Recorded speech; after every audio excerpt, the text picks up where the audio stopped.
Today, as the kids and college kids return to school, we get a lesson in discipleship from the master teacher, Jesus. But first, a few comments on how our return to school is so much different now than it has ever been before. With the world in the midst of a viral pandemic, it has brought us together to think about ways of providing education in a safe way, distance teaching, or in small groups practicing social distancing and wearing our mask. For some in education, teaching remotely has been their way of teaching for a number of years, as have the use of masks as we practice our surgical skills. But for the majority of teachers, we have taught face-to-face all of our lives, and now we are being asked to respond differently, to relate differently with the students.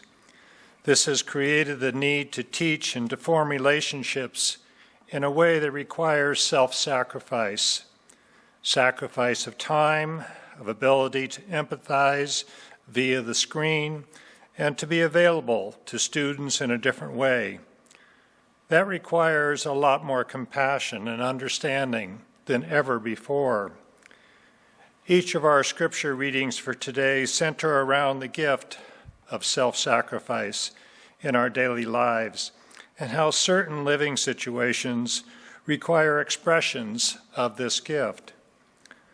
Offering self as a living sacrifice could also mean giving of one's total self, time and energy in the commitment toward the growth and well-being of our families, growth in our communities, and through our volunteer support, and in the growth of our faith and strengthening our relationships with God and Mother Church. In our readings from the prophet Jeremiah, we can see how total self-giving to others comes at a price.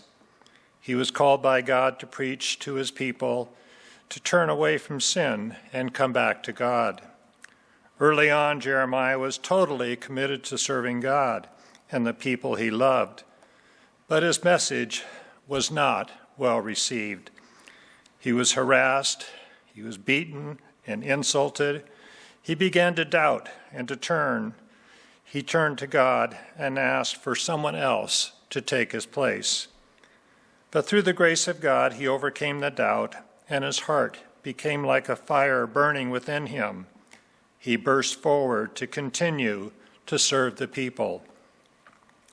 In Paul's letter to the Romans, he urges them and us to follow Christ, to be a living sacrifice in what we say and what we do for others, to be holy and pleasing to God, to use this time of serving others to renew our minds and our hearts, to understand the will of God, and to follow through with acts of kindness, mercy, and love. This is our first indication that our self-sacrificing can actually be a blessing from God that we pass on to one another. In our gospel passage, Jesus tells his disciples that he must go to Jerusalem and suffer greatly for all of humankind, and that he will be killed by those he came to serve and to teach. But on the third day, he would be raised. Jesus, the master teacher, healer, consoler, and friend, was telling his disciples and us that he could be the ultimate sacrifice for each one of us for our salvation if we were to only believe. Peter does not agree with Jesus and tells him so. Was Peter acting as a friend, trying to save Jesus? Father Gerald Musa asked the question, where did Peter go wrong?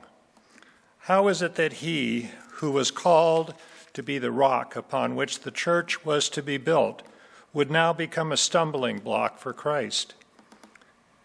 It is true that Peter loved Jesus and would not want anything bad to happen to him, just as those we love would not want something happen to us.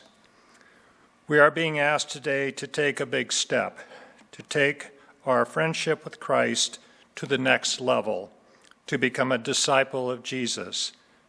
Is there a difference? Father Musa says yes. Peter was trying to protect Jesus from the shame of the cross, but in doing so, he was standing against the will of God. Jesus clearly tells us that whoever wishes to come after me must deny themselves, take up their cross, and follow me. To be in this time of self-sacrifice, to be trying to counter the ups and downs of daily life, can be a blessing for each one of us as we share our crosses with Christ.